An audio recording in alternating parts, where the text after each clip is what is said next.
Overworked and understaffed, the reasons many nurses have given us for putting patients' lives at risk. As part of a Good Morning Britain and Nursing Times investigation into working on the wards, one nurse spoke to Dr. Hillary anonymously about the realities she faces. What's the worst ratio of nurse to patient care that you've come across?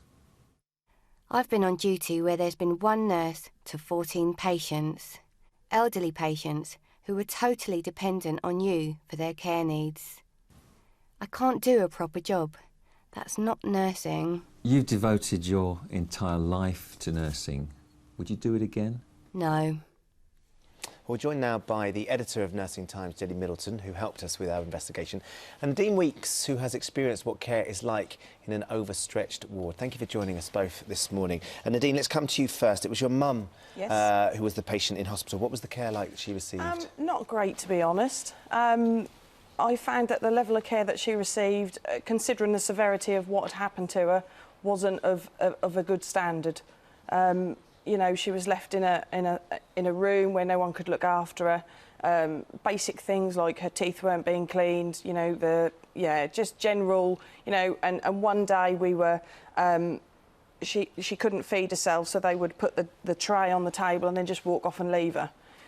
When we raised our concerns, we were told that if we wanted to look after her, we could come in at 7 o'clock in the morning and go home at 10 o'clock at night and do it ourselves. So you could come in yourselves with your family members and actually do the care yourself? Yes. And these are fundamental parts of being living, brushing your teeth, being able to eat. Exactly. What was your reaction when they said that to you? I wasn't too happy, which made me even more concerned as to what was going on when we weren't there.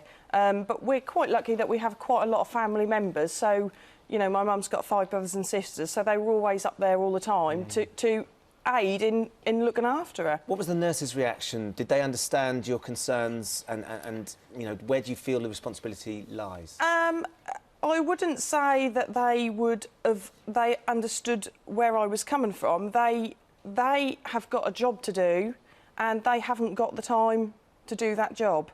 You know, and they are on the front line, so to speak, aren't they? So they are the ones who get it in the neck. So, yeah, It's not, Jenny, when you hear stories like this, and we've heard from our nurse that has spoken anonymously, it is terrifying. 1 in 4 nurses say they've put patients' lives at risk because they're too busy and overworked. Yeah, that's an alarming statistic that's come out of this survey. I mean, a lot of the stuff that we've found in this survey does echo some of the things that we've previously found when we've done surveys similar to this on Nursing Times. And the situation seems to be getting worse, not better. But that's a really alarming statistic.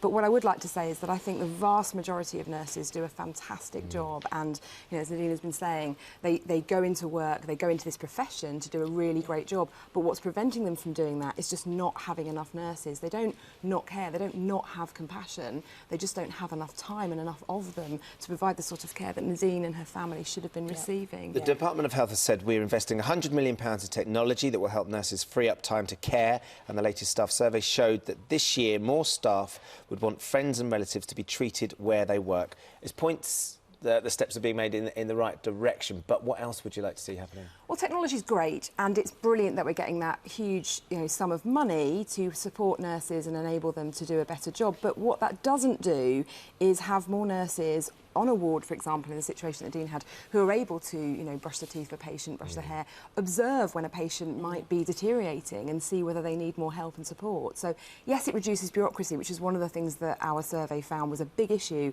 for nurses and them not being able to provide the sort of care that Nadine's mum needed. But what it doesn't do is actually kind of, you know, support that kind of idea of providing enough personal care for patients. So it's a step in the right direction, but it's not enough. What would help is more nurses.